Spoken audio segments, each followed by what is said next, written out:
بسم اللہ الرحمن الرحیم اللہم صلی وسلم دائما ابدا علی حبیبک خیر الخلق کلہم۔ بہت سے ایسے کام ہیں اور بہت ساری ایسی چیزیں ہیں جن کو کرنے سے روزے میں کوئی فرق نہیں پڑتا، یعنی ان کاموں کے کرنے سے روزہ نہیں ٹوٹتا، جبکہ عوام میں مشہور ہے کہ روزہ کی حالت میں یہ کام کر لیے جائیں تو روزہ ٹوٹ جاتا ہے۔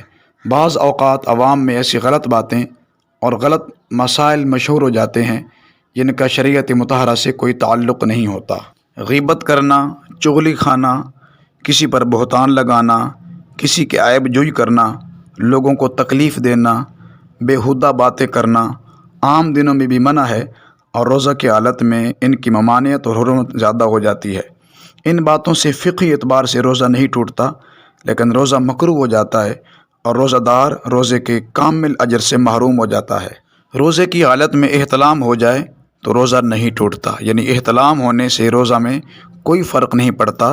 جیسے وہ بیدار ہوگا تو غسل کرے گا، اور غسل میں اتنی احتیاط رکھے کہ غرارہ نہ کرے بلکہ کلی کرے، اور ناک میں پانی بھی بڑی احتیاط سے چڑھائے۔ غسل کرنے کے بعد وہ عبادات کر سکتا ہے، اس کا روزہ صحیح ہے، درست ہے۔ احتلام کے آنے سے روزہ میں کوئی فرق نہیں پڑے گا۔ روزے کی حالت میں ناخن اور بال کاٹنا، اس سے بھی روزے میں کوئی فرق نہیں پڑتا۔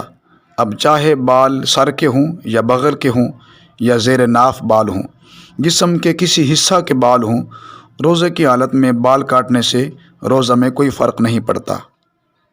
اسی طرح روزے کی حالت میں تیل لگانے سے بھی روزہ نہیں ٹوٹتا۔ جسم کے کسی بھی حصہ پہ روزہ کی حالت میں تیل لگایا جا سکتا ہے۔ روزے کی حالت میں الٹی آ جائے، یعنی قے آ جائے، تو روزہ نہیں ٹوٹتا۔ الٹی خواہ تھوڑی سی آئے یا بہت زیادہ آئے، ایک مرتبہ آئے یا کئی مرتبہ آئے، روزے کی حالت میں الٹی آنے سے روزہ نہیں ٹوٹتا۔ ہاں، اتنی احتیاط ضروری ہے، اگر الٹی منہ میں آئی اور پھر وہی الٹی دوبارہ حلق سے نیچے اتار لی گئی تو اس صورت میں روزہ ٹوٹ جاتا ہے۔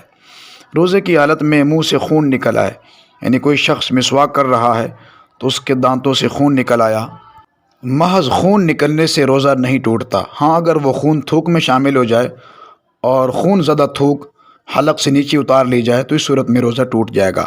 روزہ کی حالت میں مسواک کرنے سے بھی روزہ نہیں ٹوٹتا۔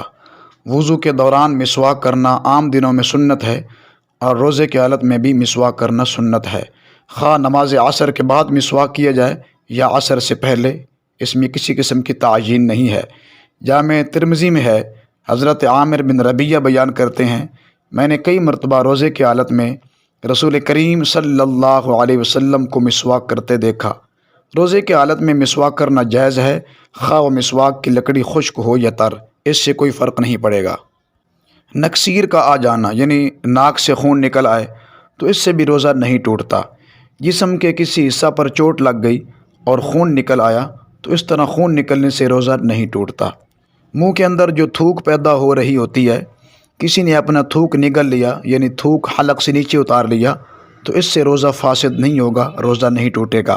بعض لوگ اس سلسلہ میں وہم کرتے ہوئے بار بار تھوکتے رہتے ہیں اور کہتے ہیں کیونکہ ہمارا روزہ ہے اس لیے بار بار تھوک رہے ہیں، حلق سے نیچے اتاریں گے تو روزہ ٹوٹ جائے گا۔